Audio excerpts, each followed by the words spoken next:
Bienvenue sur Prune, là où les luttes antiracistes et décoloniales prennent la parole.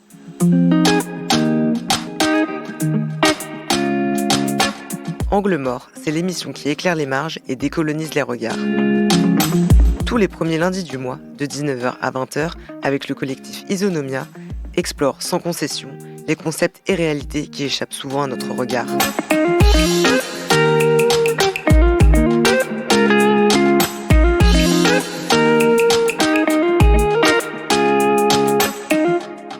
Bonsoir à toutes et à tous, bienvenue, il est 19h, bienvenue dans votre rendez-vous mensuel Angle mort. Bonjour aussi en Kanaki à Ellie, au moment où elle écoutera le podcast de l'émission, donc il fera jour.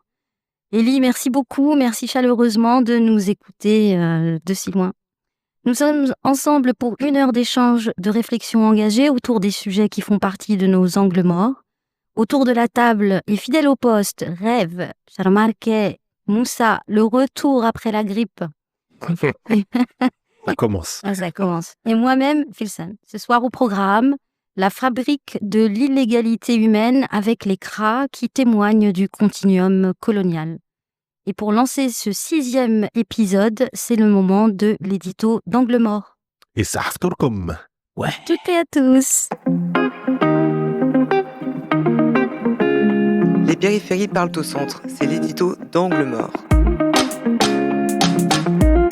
Alors ce soir, nous plongeons au cœur d'un des visages les plus sombres de la politique du laisser mourir, l'industrialisation de l'indignité.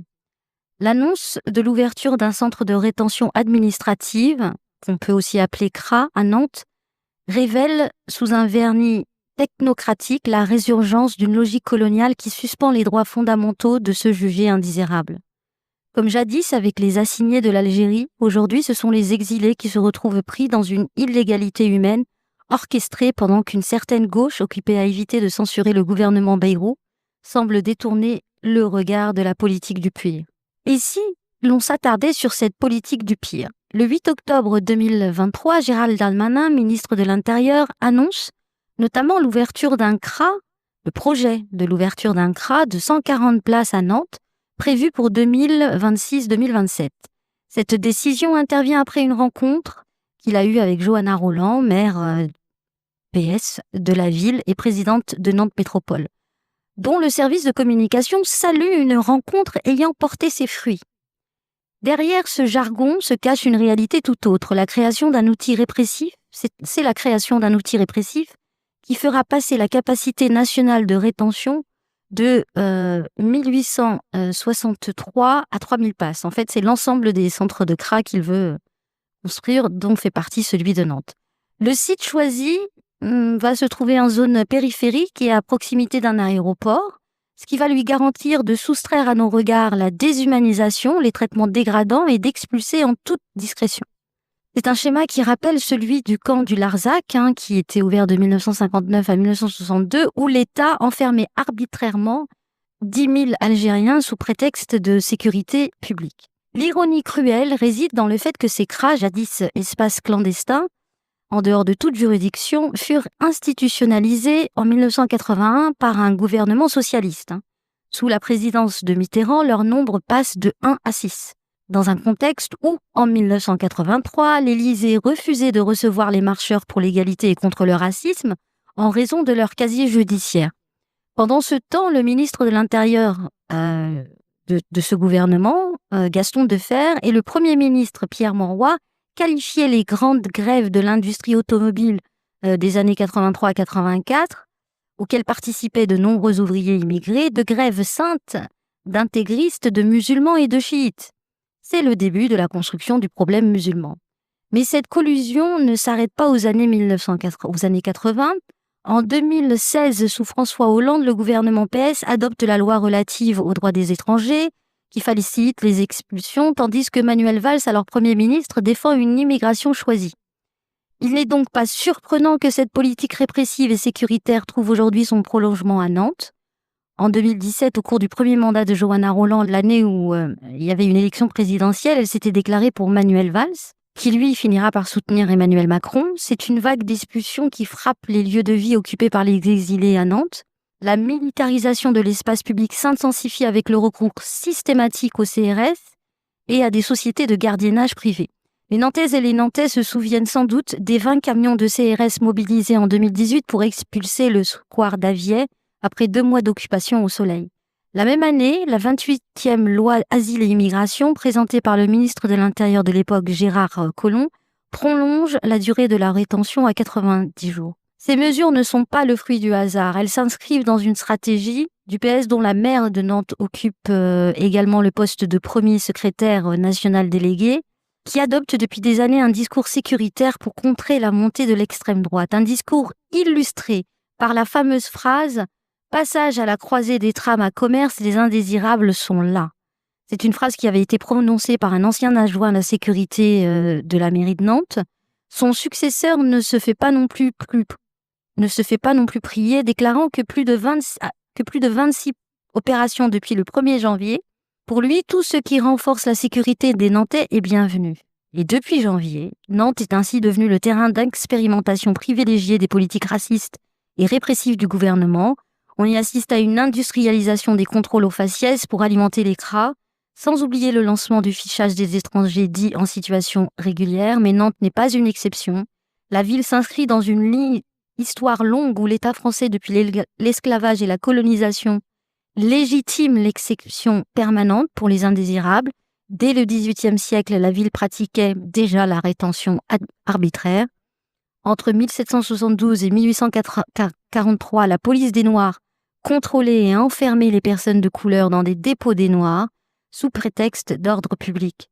Ces dispositifs, conçus pour limiter leur présence en métropole et faciliter leur renvoi vers les colonies, préfiguraient les logiques d'exclusion actuelles.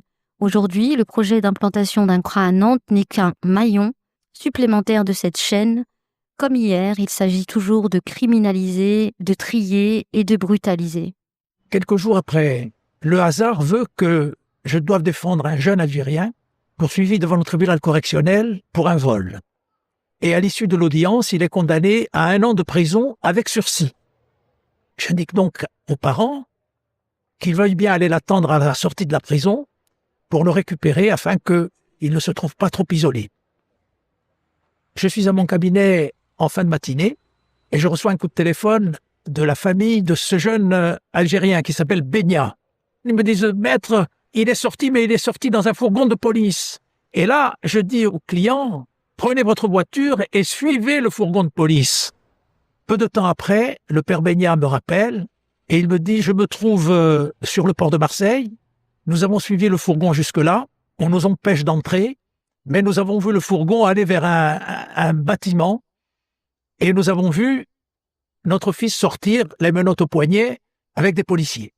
Mais nous ne pouvons pas aller plus loin. » Et c'est là que je comprends qu'il y a quelque chose que l'on veut me cacher et qu'il y a quelque chose de totalement arbitraire et illégal. On reparle du centre d'hébergement d'Arinques où auraient été enfermés avant leur expulsion de France des ouvriers immigrés. L'existence de ce camp avait donné lieu mercredi à un vif incident à l'Assemblée nationale entre M. Chirac et M. Gaston Defferre. Cette fois, c'est la section marseillaise du syndicat de la magistrature qui souligne le caractère illégal de ce centre. Et le syndicat pose cette question: si la prison d'Arinques était normale, pourquoi son existence a-t-elle été cachée? Pourquoi le régime appliqué aux détenus n'est-il pas révélé, pas plus que le nom des responsables? Éclairer les marges, décoloniser les regards. Angle mort, là où les périphéries parlent au centre.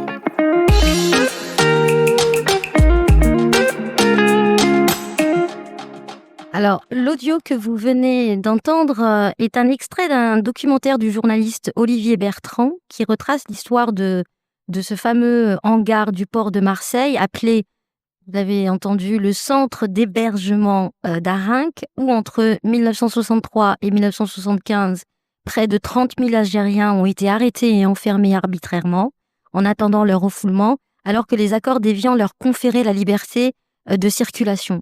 Le témoignage que l'on vient d'entendre est donc celui de l'avocat qui a révélé cette affaire, Sixte Ugolini. Jean-Marc, est-ce que tu peux nous en dire plus?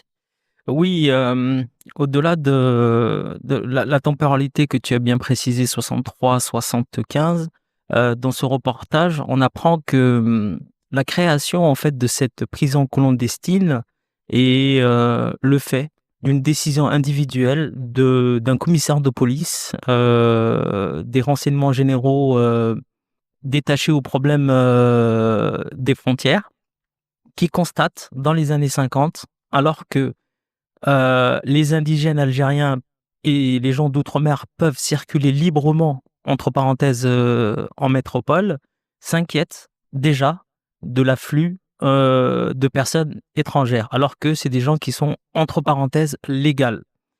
Et donc, il va d'abord commencer à reconduire discrètement. C'était bien avant l'ouverture d'Aran, donc c'était déjà en fait une forme de tradition, et c'était vers ceux qui n'avaient pas de contrat de travail en métropole. Petit à petit, on avance dans le temps, et après l'indépendance de l'Algérie, il y a le retour des travailleurs qui vont, entre parenthèses, fêter l'indépendance, et commence à avoir une panique à bord parce que le patronat se dit c'est bon, on va perdre notre main-d'œuvre, donc, mais quelques mois après, tout le monde revient. Et à ce moment-là, le préfet commence à mettre en place une politique, comment vous dire ça, de sélection.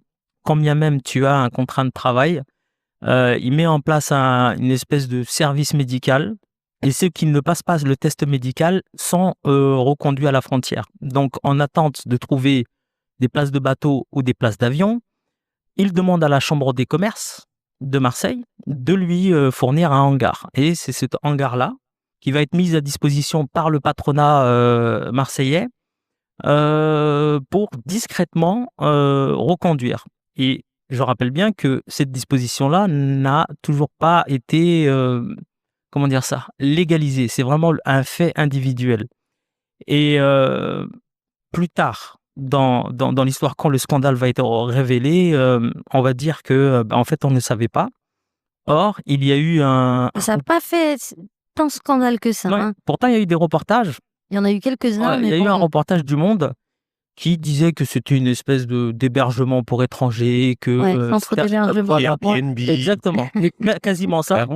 Le journal Al-Moudjahid a envoyé un de leurs meilleurs journalistes sur place, et lui, bizarrement, il tire pas les mêmes conclusions que ça. Donc, Arank était connu de la gauche, et pour preuve, le personnel surveillant, c'était les CRS. Bah, disons, attends. Là, tu nous as dit que c'était plutôt le patronat, c'était une initiative individuelle et tout ça. Et là, tu nous dis que c'était le personnel qui surveillait cet hangar, c'était les CRS. Mais pourquoi les CRS ? Exactement. Alors, je vais préciser pourquoi je vais dire pourquoi j'ai bien précisé, mais c'est pour vous dire justement que la chaîne de commandement jusqu'au ministère était au courant de cette présence clandestine. Donc, au début, c'était parti d'un geste individuel qui s'est transformé en quelque chose d'institutionnel, mais hors le cadre légal. Et pourquoi je dis CRS ? Parce qu'il faut savoir qu'après la guerre, la compagnie républicaine de sécurité, les CRS, ont été largement investis par le Parti communiste. Donc,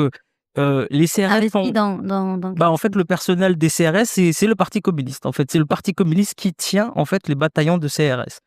Pourquoi ? Parce que pendant les grèves, il y avait le souvenir des répressions des grèves, et que les policiers se lâchaient, et donc ils se sont dit, il faut qu'on aille investir justement... il faut qu'on ait des camarades qui exactement. Donc le Parti communiste était au courant. Les docs étaient tenus par la CGT et les partis communistes. Donc la gauche, elle était au courant de tout ce qui se passait, mais vu que c'était des étrangers, que, entre parenthèses, 63, 75, on est au pic des 30 glorieuses, et là, on va redescendre, il y a les jobs qui commencent un tout petit peu à manquer. Donc, tout le monde fermait un tout petit peu les yeux sur ça. Et en fait... à tel point qu'elle est arrivée au pouvoir en 81, la gauche, le gouvernement, elle légalise. Justement, avant de la légaliser, parce que quand le scandale il est arrivé dans les années 75, il y a eu de la protestation, des manifestations, et la gauche était vraiment scandalisée. Mais ce qui est marrant, c'est qu'elle n'était pas scandalisée que la prison existe, elle était scandalisée par le fait qu'il n'y avait pas de cadre légal. Et en fait, on revient à des débats juridique et de la place en fait. Parce qu'en Occident, il faut savoir, il y a toujours 3 catégories. Hein. Il y a Oui. le civilisé, le barbare et l'indigène. Et quelle est la différence entre ces 3 catégories? On l'avait évoqué la dernière fois, la dernière émission, mais on n'était pas rentré dans les c'est le régime juridique qui leur est impliqué. Oui, en fait, on fait référence souvent à Charles Mills, mais il faut toujours se rappeler que l'Occident fonctionne sur le modèle contractualiste. C'est le contrat social.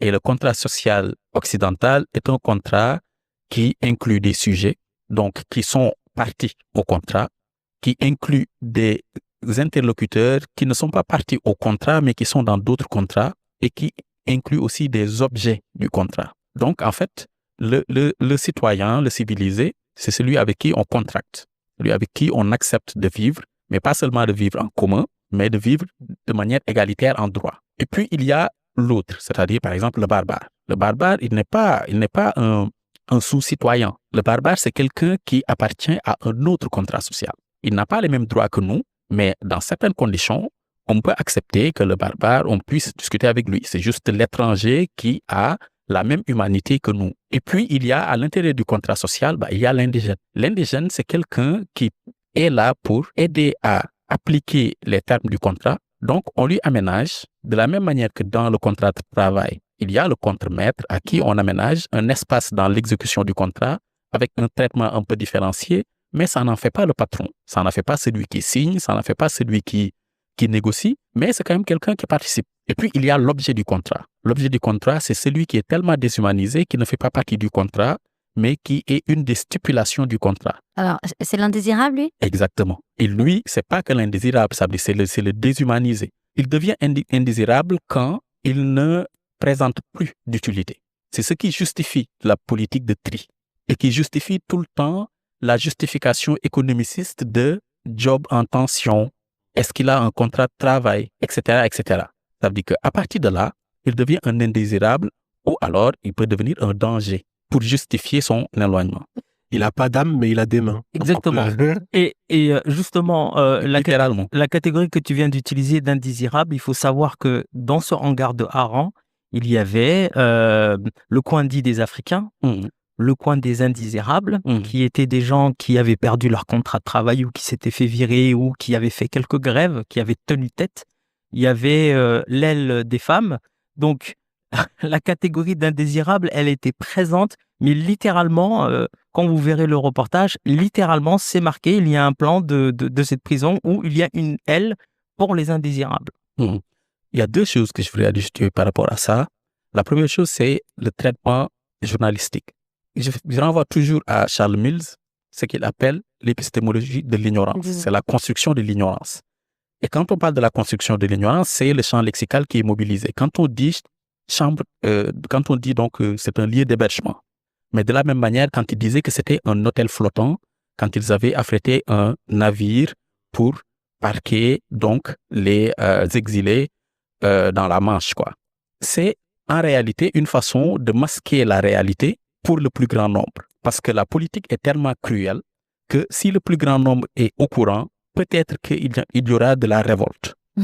Alors que la politique a besoin de consentement. Comme il ne peut pas convaincre devant la cruauté des faits, il faut masquer. Et donc là, on dit c'est des politiques d'éloignement. Mais de la même manière qu'on dit que ce sont des plans d'ajustement structurel, de la même manière que l'on dit que ce sont des plans sociaux quand on...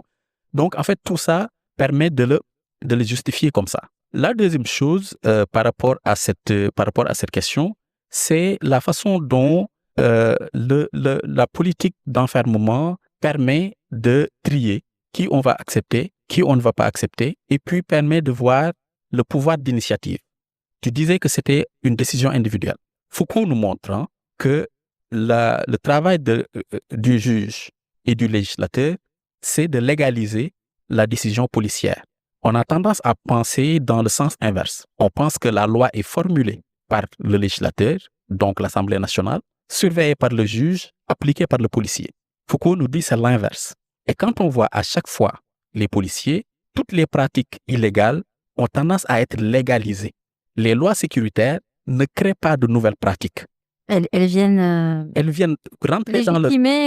rentrer dans le droit commun des situations qui étaient des situations illégales.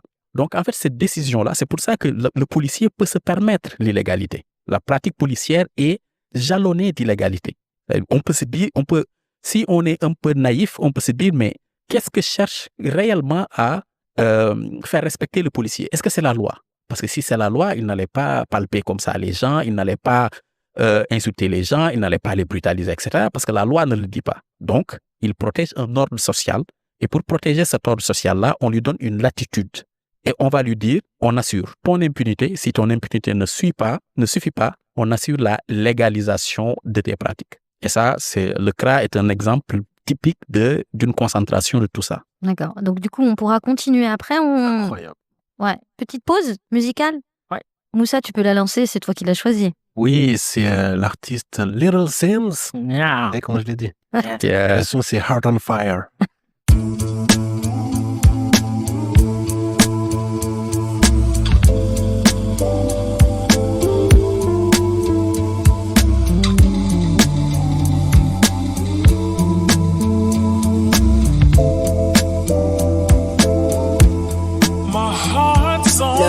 Honesty between the seller and the buyer should be a given, but man, I didn't know you were a liar.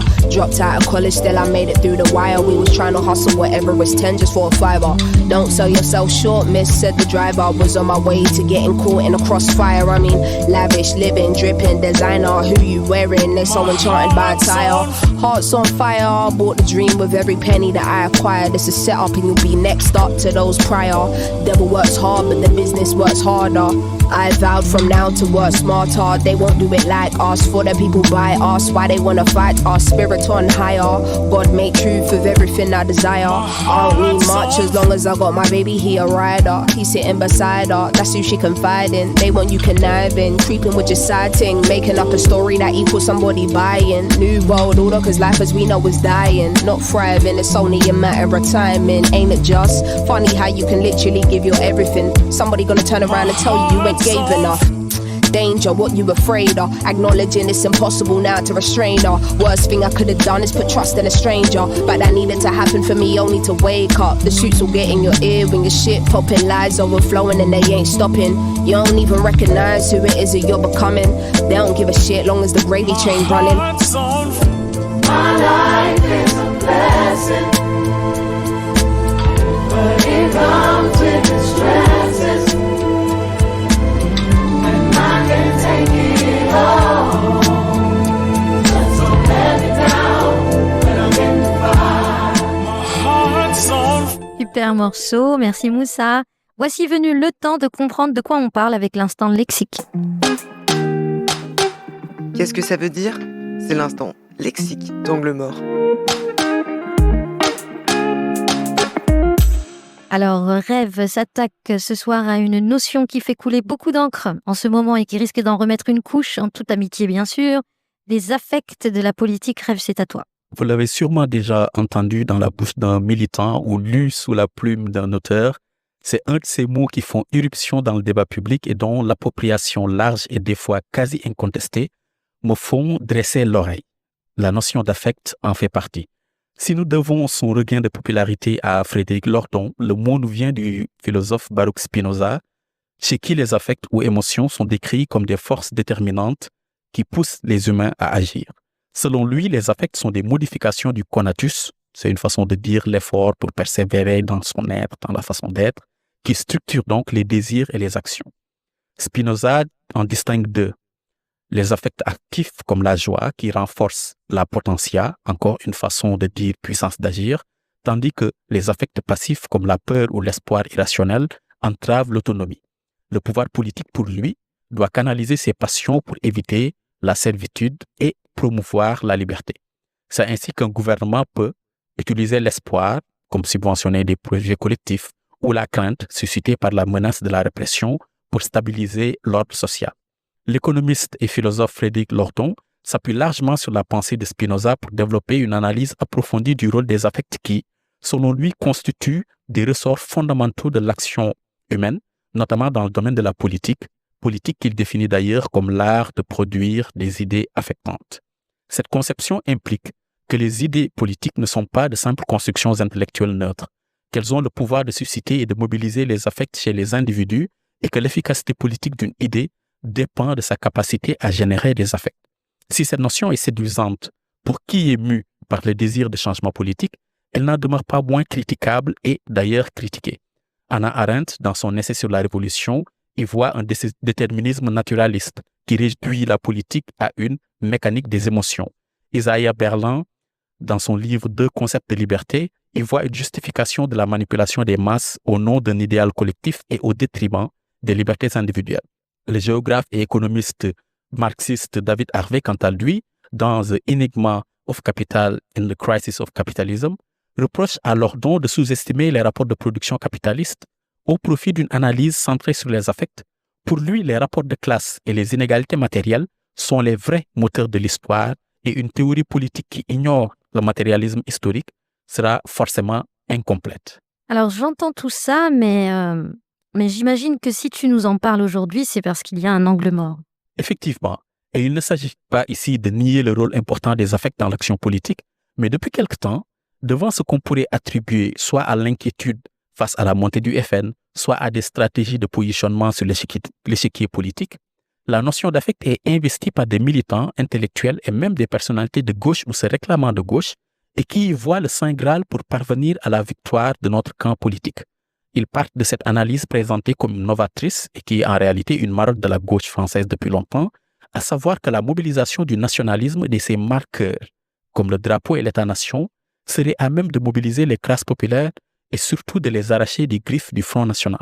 En plus d'être éculé, ça illustre les limites de cette stratégie. Les affects nationalistes ne se déploient pas de la même manière dans des espaces colonisés où le nationalisme peut être anti-impérialiste ou dans un pays dominant comme la France où il est intrinsèquement réactionnaire. Une telle démarche est doublement anti-révolutionnaire. D'une part, en ce qu'elle pousse, comme ça a été le cas dans les années 30, à une solidarisation entre le prolétariat et la bourgeoisie, car masquant les dynamiques de classe, et d'autre part en renforçant la division raciale du prolétariat, car la nation est forcément excluante.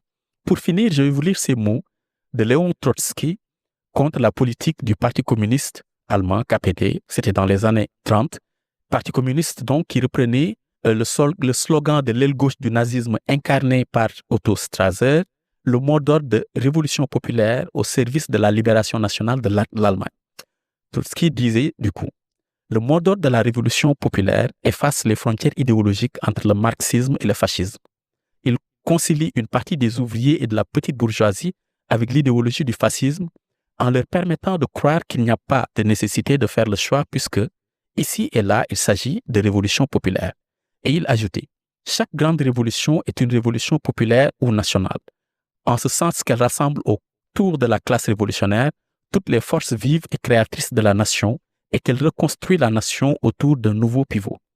Mais cela n'est pas un mot d'ordre, c'est une description sociologique de la révolution qui demande des explications précises et concrètes. En tant que mot d'ordre, c'est une fanfaronnade et du charlatanisme, de la concurrence boutiquière avec les fascistes au prix d'une confusion qu'on sème dans la tête des ouvriers. Il faut préférer alors, et là je poursuis mon texte, il nous faut préférer à la mobilisation des affects, celle de la conscience. Éclairer les marges, décoloniser les regards. Angle mort, là où les périphéries parlent au centre.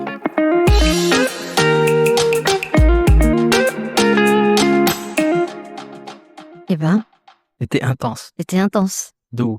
Moi, ça m'a fait penser à l'épisode de Bellevue. D'ailleurs, c'est lié avec l'histoire du CRA à Nantes. Ouais. C'est-à-dire qu'on a eu un tas de panique morale avec le meurtre notamment Une dame, ouais. d'une dame à Bellevue. Le matin, elle allait travailler et puis elle est tombée.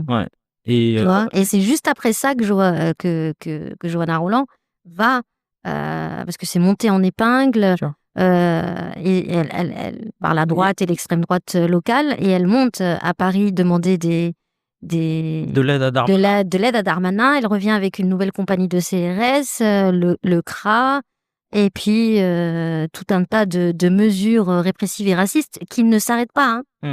Continuent. C'est vraiment, tu sais, s'attacher aux affects, c'est vraiment n'avoir pas vécu cet épisode parce que c'était un épisode très dur où quand la dame elle est décédée, la première chose que tout le monde a dit, c'est les Ouais. plaidards qui ont fait ça. Ah oui, oui, oui. Ouais, C'est vrai. Voilà. Et là, on parle de possible ratonnade et qu'on a réussi à éviter sans les affects, mais en étant matérialiste, en rentrant justement, je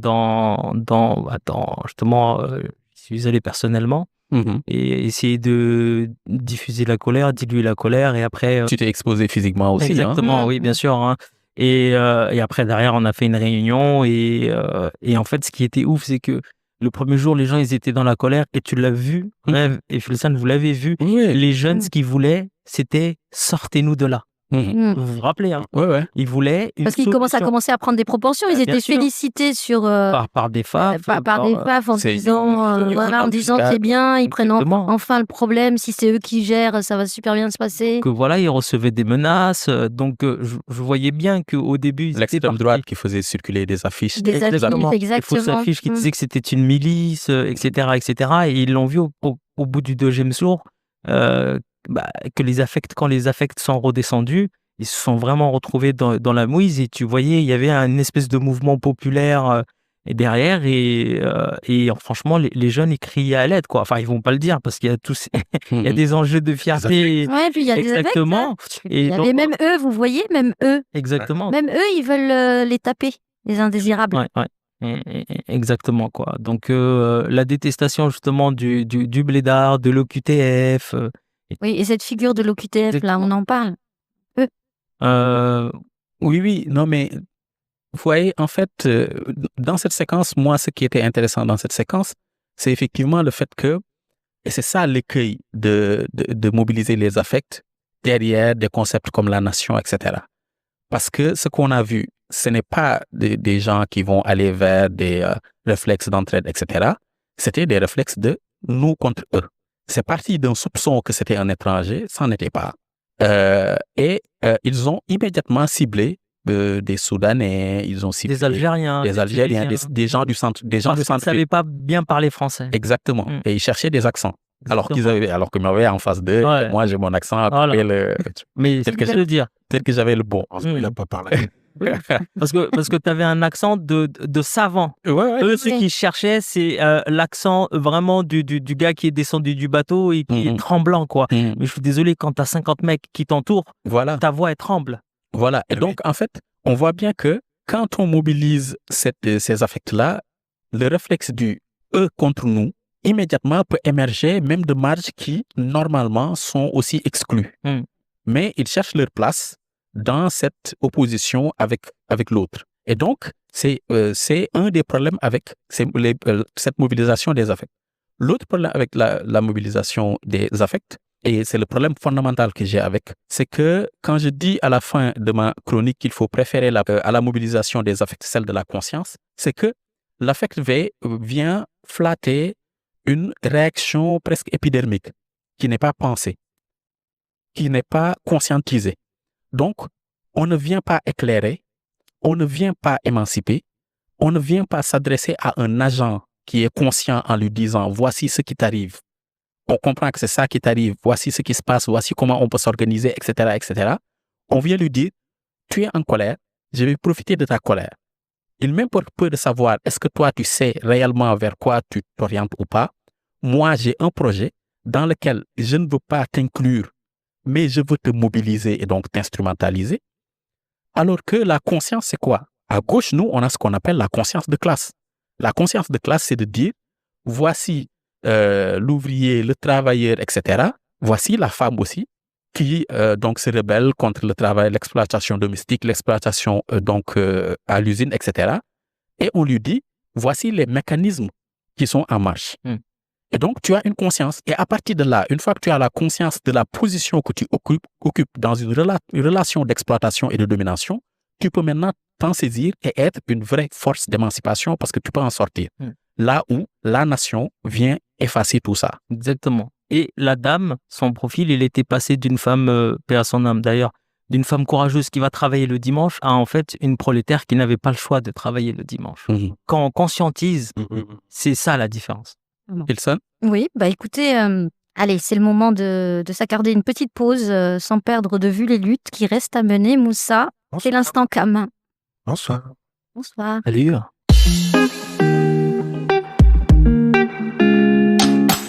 Tu veux de la cam? C'est la chronique Angle mort de Moussa.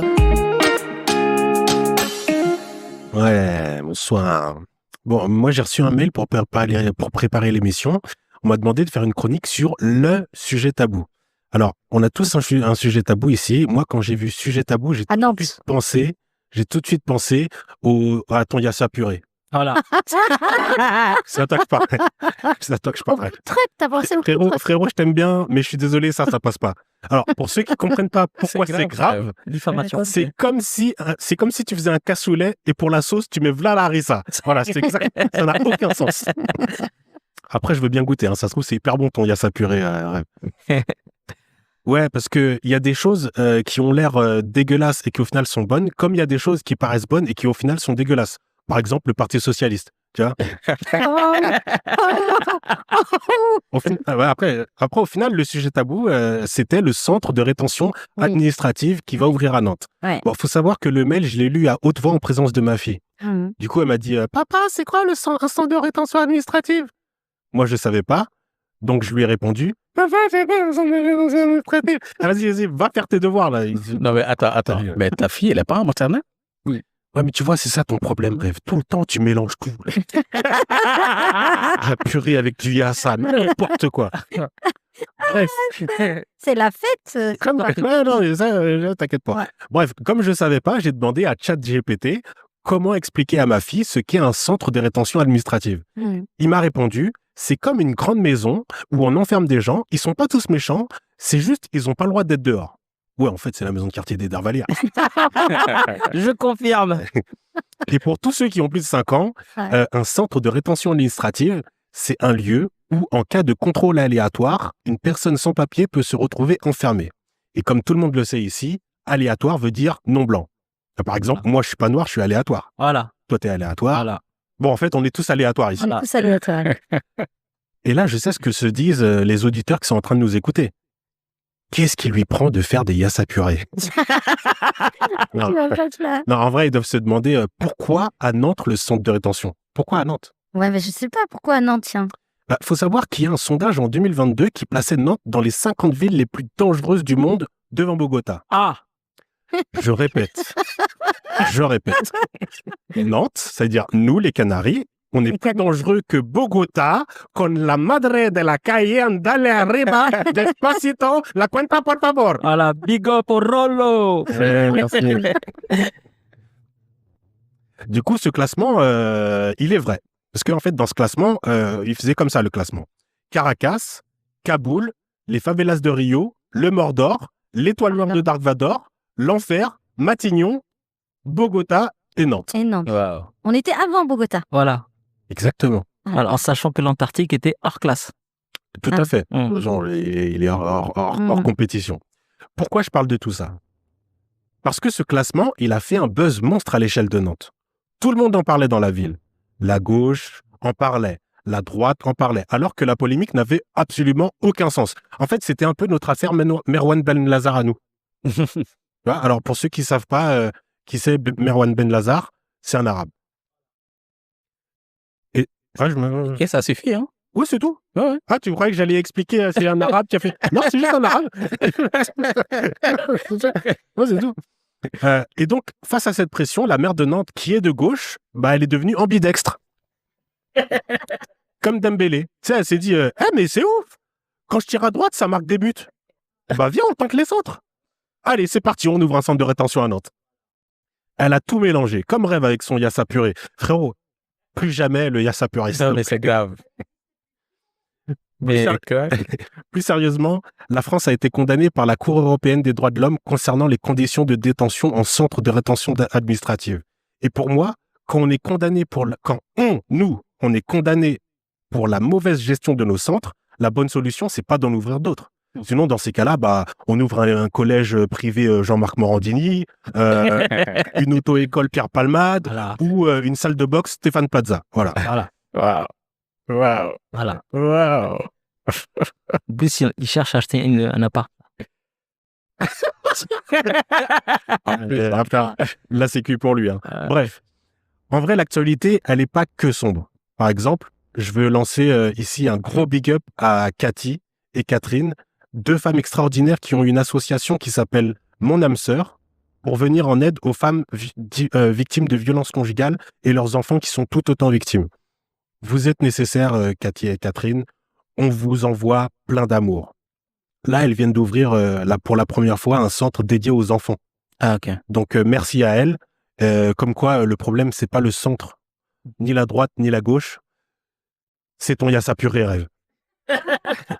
Non, mais Allez, profitez de vos proches, aimez-vous surtout. Moi, je vais aider c'est incroyable. Moi, je vais aider ma fille à faire ses devoirs. Ouais. Non, c'est grave. T'as vu Quand je parle la que c'est diffamation? fake news, c'est fake news. C'est grave. Ils essaient de me mettre dans la sauce aussi, hein. Mais ça marche pas, moi.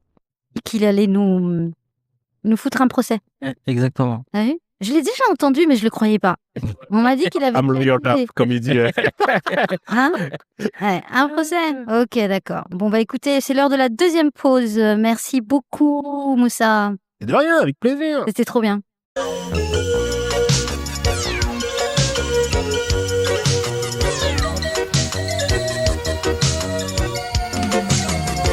البيضة مون امور البيضة مون امور البيضة مون امور انا نبغيها بلا سحر وياه اسمحي لي يا الزرقاء اسمحي لي يا الزرقاء اسمحي لي يا الزرقاء ومعك ما بقيت فايدة وياه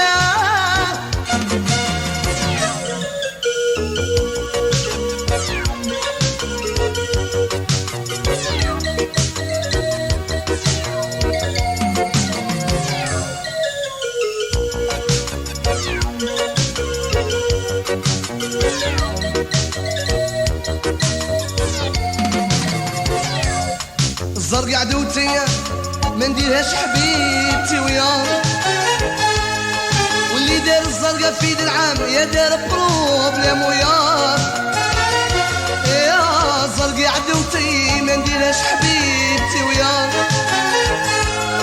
واللي دار الزرقاء في يد العام يا دار بروبليم ويا البيضة مون امور البيضة مون امور والبيضة مون امور يا نشيطة سحر وياه سمحي لي يا الزرقاء سمحي لي يا الزرقاء سمحي لي يا الزرقاء ومعك ما بقيت فايدة وياه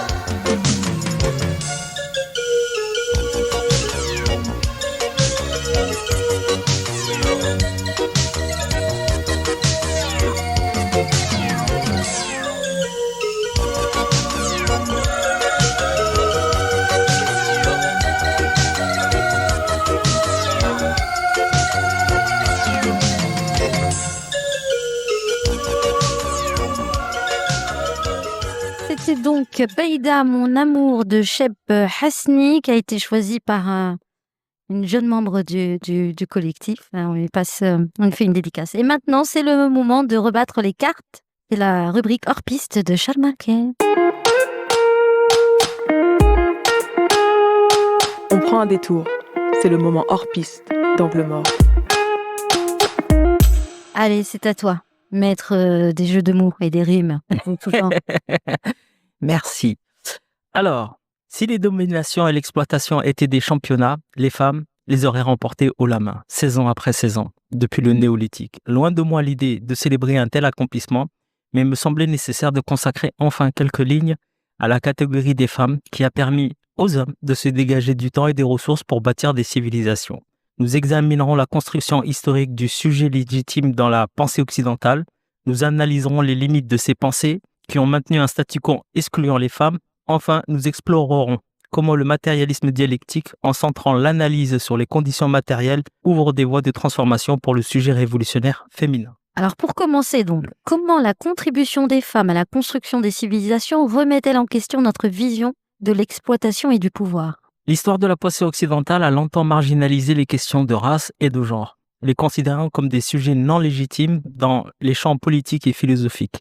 Cette marginalisation s'explique en partie par les approches dominantes qui ont structuré la réflexion sur l'histoire, la société et l'individu. Je veux me concentrer sur les courants de pensée qui ont fortement influencé la modernité. l'approche rationnelle des Lumières, l'approche culturelle du romantisme allemand et l'approche matérialisme du marxisme.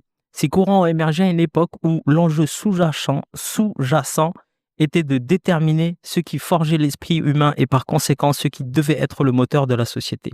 Du coup, comment les Lumières et le romantisme ont-ils participé à la marginalisation des voix féminines ? Les Lumières, avec leur idéal de raison universelle, ont posé les bases d'un sujet abstrait, détaché de ses déterminations sociales, culturelles et historiques. Ce sujet était censé incarner l'humanité dans son ensemble, alors qu'il était en réalité un homme blanc, bourgeois et européen. Le romantisme, quant à lui, en réaction aux Lumières et à leur abstraction, a cherché à réhabiliter la diversité culturelle et historique, insistant sur l'enracinement de l'esprit humain dans les traditions et des contextes spécifiques. Cependant, le culte du génie et de la créativité centrale dans le romantisme reste majoritairement masculin. Les femmes y sont souvent reléguées à des rôles de muses plutôt que de créatrices. Les approches rationnelles et abstraites, tout comme les approches culturelles, ne font souvent que réagencer le statu quo déjà existant. Elles n'ont ni l'intention ni la capacité de remettre en cause le rôle subalterne et auxiliaire des femmes. Alors, le matérialisme dialectique offre-t-il réellement les clés de transformer les rapports de domination existants ? Pour Marx et Engels, en revanche, oui. Pour eux, ce ne sont pas les idées abstraites ou les traditions culturelles qui déterminent les individus, mais bien leur place dans la société économique et sociale. C'est précisément ici que le sujet révolutionnaire femme commence à trouver des débouchés. Le matérialisme propose une rupture radicale en affirmant que la conscience humaine est façonnée par les conditions matérielles et les rapports de production. Penser la transformation du monde à travers les conditions matérielles fournies aux femmes, les moyens et les outils intellectuels pour démontrer que le capitalisme, bien que moderne, exige des hommes ce que les femmes ont fourni aux hommes depuis le néolithique, du travail gratuit, relevant ainsi une continuité dans l'exploitation malgré les évolutions des modes de production. Le genre, en tant que sujet situé, inscrit dans les rapports de force, est capable de résistance et de transformation.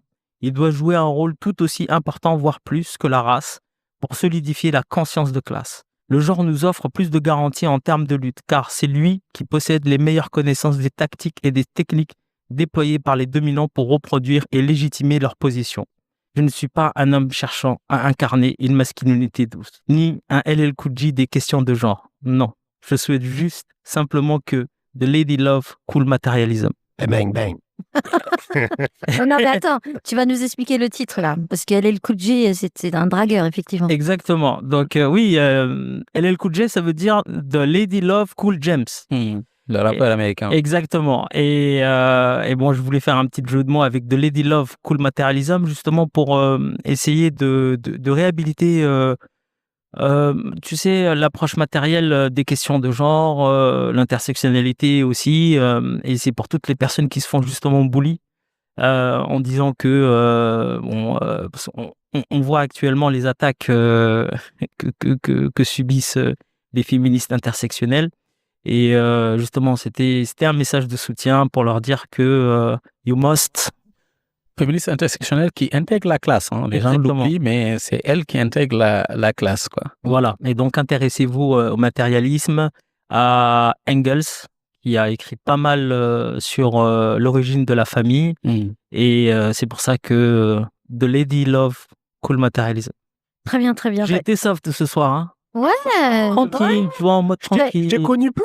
Ouais. Parce que c'est des sujets où, tu vois, je suis pas. Bon, moi, j'aimerais bien. légitime. Attends, on va juste revenir parce qu'il nous reste peu de temps. Oui. Il faudrait qu'on revienne au CRA à Nantes et je voulais qu'on parle de cette figure de l'OQTF qui a remplacé celle du fichier S. Et la deuxième chose que je voulais qu'on aborde rapidement aussi, c'est le fait d'avoir choisi de ne pas judiciariser, d'en faire la rétention soit administrative et pas forcément judiciaire, une procédure judiciaire.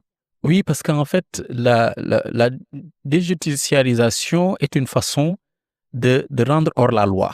Et rendre hors la loi dans les deux sens du terme. C'est-à-dire, quand vous allez dans la Constitution française, c'est article 34 de la Constitution, qui définit le domaine de la loi et le domaine du règlement, c'est-à-dire le domaine du législateur et le domaine de l'exécutif. Cet article liste donc ce qui est inclus dans la loi. Et le droit pénal fait partie de ça. Et que définir quelles sont les infractions, etc. Et il y a des principes assez stricts en droit pénal. C'est-à-dire, en droit pénal, il faut de la culpabilité. Il n'y a pas de dangerosité. On ne t'enferme pas juste parce que tu es dangereux. D'ailleurs, on médicalise dans ce cas-là. On parle de médicalisation, etc. Il faut de la culpabilité. Donc, il faut des faits que l'on puisse t'imputer. Il faut l'instruire avec des preuves, etc. Il faut le contradictoire. Il faut avoir accès à des papiers, à des dossiers, etc. Il faut avoir accès à un avocat. On a plein de protections qui sont en place quand on est dans le circuit judiciaire. Ce que fait sauter peut-être la procédure administrative. La procédure administrative fait totalement sauter ça. C'est-à-dire que ça met hors la loi. Donc, ce n'est plus du domaine de la loi, c'est du domaine de l'exécutif et du règlement.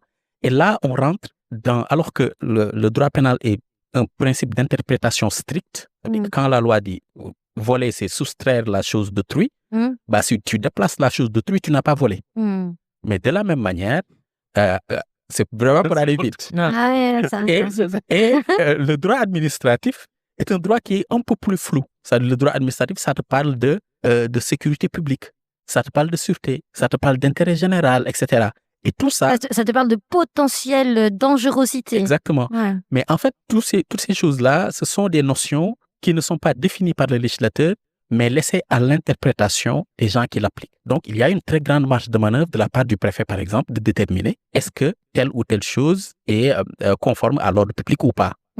Et les juridictions administratives sont connues en France comme étant des juridictions qui sont assez alignées sur les politiques répressives. Et ce n'est pas pour rien que les décisions des juridictions administratives françaises sont assez souvent retoquées par donc la Cour européenne, par exemple, des droits de l'homme. Donc, en fait, c'est une façon de les mettre vraiment hors la loi.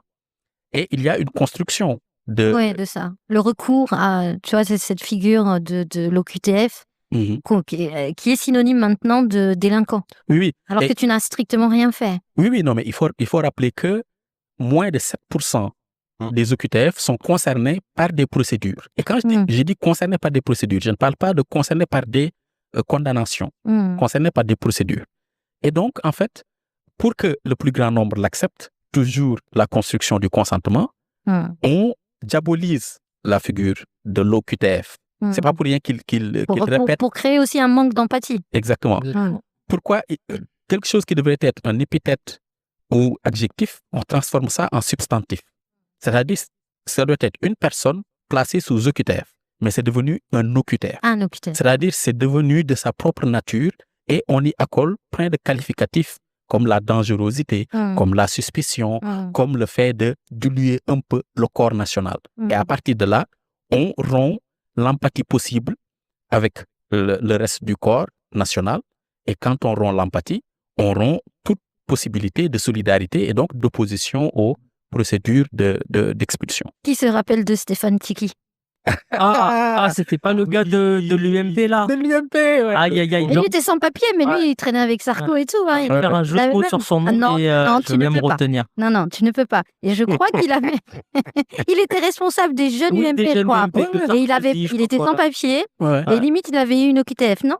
Il avait dû démissionner à cause de ça. Oui, parce qu'en fait, ils se sont rendus compte après coup que le gars n'avait pas de papier, alors qu'il était sur les meetings, parce qu'il parlait au nom des jeunes UMP, et il avait le discours de Salfo. Il avait le Ralph Lauren, il avait tout. Mais c'est surtout que, tu sais, l'OQTF, il y en a qui ne se rendent pas compte. Un étudiant qui est thésard et qui doit renouveler, alors je dis bien à dessein thésard, je dis pas ça, mais vraiment, c'est-à-dire qui est arrivé, c'est l'élite, quoi. Peut se faire... n'importe qui. Exactement, peut avoir un il y a une construction parce que l'OQTF, aujourd'hui, c'est en gros... un délinquant, un violeur, un voleur. Exactement, tu vois. Et d'ailleurs, dans le reportage, si les gens regardent, il y a à peu près le même événement à Marseille. Il y avait eu un monsieur d'origine algérienne qui a eu des problèmes mentaux et qui s'en était pris à un chauffeur de bus. Et ça a donné lieu à des ratonnades, quoi. Il y a eu 50 Algériens qui ont été tués à Marseille parce qu'il y avait déjà cette ambiance qui était installée qui ressemble beaucoup à... maintenant. Exactement. Maintenant, voilà. Tout de suite, ouais. À chaque fait divers, on vérifie si c'est un OQTF. Exactement. Ouais, c'est forcément... Moi, je connais un élu macroniste qui m'avait dit que nos darons, ils n'étaient pas comme ces blédards qui sont ici. Ok, d'accord, mais t'étais pas là à l'époque. C'était MB. Voilà. Ok. Bon, juste pour faire un point sur l'actualité locale, Donc à Nantes, nous sommes mobilisés contre l'implantation d'un CRA ici. Pour avoir plus d'informations, vous pouvez vous connecter sur les réseaux sociaux. Vous pouvez aussi vous rapprocher du collectif Anti-CRA 44 qui a pas mal d'infos et qui a pas mal de documentation sur SMAD aussi. le Gazprom. Le Gazprom, et d'ailleurs, il y a un numéro. Je l'ai pas. J'ai pas de Non, mais de numéro. toutes les façons, sur la page de l'émission, On mettra le numéro. on va mettre toutes les ressources pour que les J'ai gens pas eu le temps de puissent- le noter, je connais pas par cœur. Ah bah bravo. Ouais. Mais c'est Voilà. fort, Filson. T'as vu? Donc voilà. Un numéro de téléphone. Il y a un numéro de Politis qui vient de sortir sur l'écran Uh-huh. qui explique bien. Vous pouvez aussi voir les réseaux sociaux sur Instagram à Balécra à Toulouse, Mhm. le collectif Anti-CRA qui donne beaucoup d'informations et Ressources, tout. ouais. N'hésitez pas à nous rejoindre au rassemblement qui ont lieu tous les premiers samedis du mois Oui. au Miroir d'eau à partir de 14h et où on peut se rejoindre, discuter, s'organiser. Il y aura du thé à la menthe. Non, il n'y a pas de thé à la menthe. Ok. Ou c'est toi qui vas le Et faire. si vous ne le faites pas par solidarité, faites-le par égoïsme, parce qu'en fait, l'État répressif commence toujours par les marges. Ouais, Et les exceptions qu'ils mettent en place pour les marginalisés on va ont vous atteindre. vocation à rentrer dans le droit commun. Hmm. En 1996, quand on tirait le premier LBD dans le 95, personne ne pensait que ça allait éborgner autant de gilets jaunes en 2018 pour les gens qui les ont découverts en 2018. Très bien. Donc voilà, c'est fini. Je pense qu'on a tout dit. On espère que vous avez pris autant de plaisir que nous. On se retrouve le mois prochain à la même heure avec la même énergie. D'ici là, vous pourrez retrouver très vite le podcast de cette émission sur Radio Prune, mais aussi sur d'autres plateformes. Et en attendant, qu'est-ce qu'on pourrait dire en attendant? Restez critiques. Voilà. Ouais, c'était attentif. Moi, je vais quand même dire un truc. Ouais. Je vais couper Et tout. surveillez vos angles morts. Et dire- dans un mois. Non, tu coupes pas les micros parce que tu vas nous. Ouais, tu vas nous menacer. Vous portez plainte contre nous. Alors que. Non, ne coupe pas les micros. Non, je vais couper le micro. Non. Je vais dire un truc. Les Yasse Purée, c'est un fake news.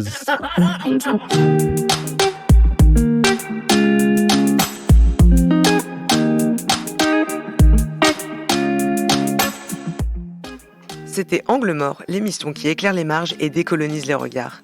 Retrouvez le podcast de l'émission sur prune.net.